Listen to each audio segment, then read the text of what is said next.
Gue pernah dengar tentang kisah ayahnya Nabi Muhammad SAW, yaitu Abdullah, mau disembelih sama ayahnya sendiri, yang tidak lain kakeknya Nabi Muhammad SAW, yaitu Abdul Muthalib.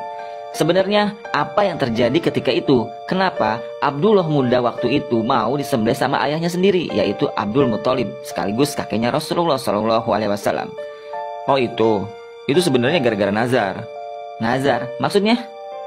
Nazar secara bahasa adalah janji melakukan hal baik atau buruk. Sedangkan nazar menurut pengertian syara adalah menyanggupi melakukan ibadah yang bukan merupakan hal wajib bagi seseorang. Dan nazar dalam ketentuan Islam lebih panjang lagi pembahasannya. Kita persempit nazar secara umum saja ya. Karena nazar yang dilakukan kakeknya Nabi Muhammad SAW adalah ketika belum datang aturan Islam. Lebih simpelnya, nazar itu janji. Oke, kita kembali ke pertanyaan lo tadi. Kenapa kakek Nabi Muhammad SAW kala itu mau menyembelih Abdullah yang tidak lain anak kesayangannya sendiri, dan kelak Abdullah ini menjadi ayahnya Nabi Muhammad SAW. Jadi gini, Abdul Muthalib yang tidak lain adalah kakek Rasulullah SAW pernah bernazar jika ia dikaruniai 10 orang anak dan tumbuh dewasa menjadi pelindung dirinya, maka salah satu dari mereka akan dikurbankan di samping Ka'bah.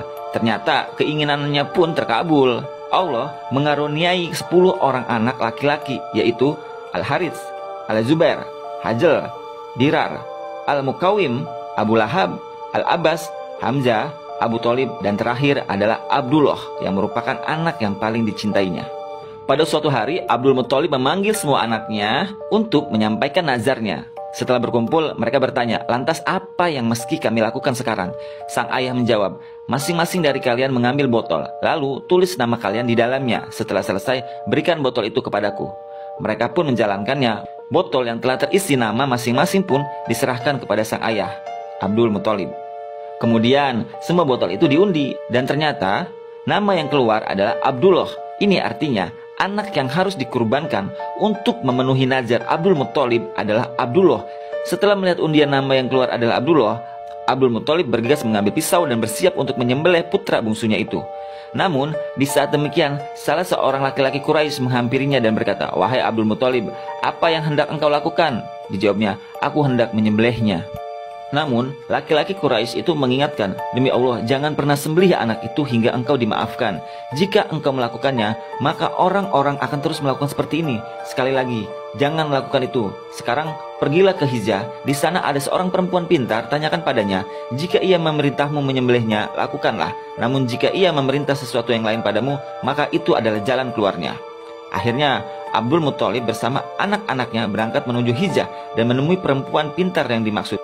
Ia pun menceritakan tentang dirinya, anak, dan keinginan nazarnya. Si perempuan pun menyarankan agar nazar tersebut diganti dengan 10 ekor unta. Namun sebelumnya harus diundi lagi. Apa yang keluar dari undian itu? Perempuan itu menyampaikan, jika yang keluar adalah nama Abdullah, maka tambahlah jumlah untanya sampai Tuhan kalian meridhoinya. Sementara jika yang keluar dari undian adalah unta, maka sembelihlah unta-unta tersebut. Sebab itu tandanya Tuhan kalian sudah meridhoi dan saudara kalian selamat. Setelah sepakat dengan usulan itu, Abdullah berdoa kepada Allah dan bersiap kurban di hadapannya, yakni Abdullah dan 10 ekor unta kemudian diundi kembali. Dan ternyata yang keluar adalah nama Abdullah, maka 10 ekor unta ditambahkan kepadanya. Kini jumlah unta menjadi 20 ekor.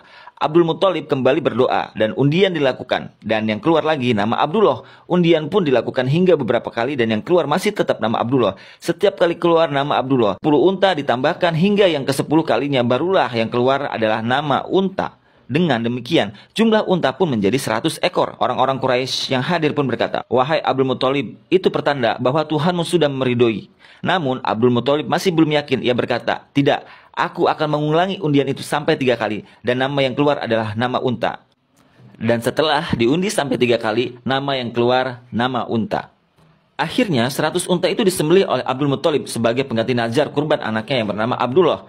Sebagaimana yang dikisahkan oleh Ibnu Hisham dalam sirahnya, pantas Rasulullah SAW pernah menyampaikan, "Aku adalah putra dari 2 orang yang akan dikurbankan." Maksudnya adalah Nabi Ismail alaihissalam dan Syed Abdullah. Ismail, maksudnya Nabi Ismail? Iya, Nabi Ismail. Singkatnya gini, Nabi Ibrahim dan kakeknya Rasulullah SAW sebelum punya anak bernazar akan mengkurbankan anaknya. Akhirnya setelah mereka punya anak, Allah menagih janjinya. Ujung-ujungnya Allah maafkan kesalahan najar mereka dengan menggantikan kambing dan untuk najar Abdul Muthalib dengan unta. Tapi intinya dari kisah ini kita belajar bahwa tidak boleh sembarangan bernazar. Makanya ketika datang aturan Islam, nazar yang seperti ini tidak diperbolehkan. Oh gitu. Gue baru tahu kalau Nabi Ismail itu salah satu korban nazar ayahnya, Nabi Ibrahim. Itu kisahnya gimana, Rok? Panjang ceritanya, udah jam 1 nih. Besok gue kerja pagi. Besok malam aja gue ceritain kisah nazarnya Nabi Ibrahim. Oke? Oke deh.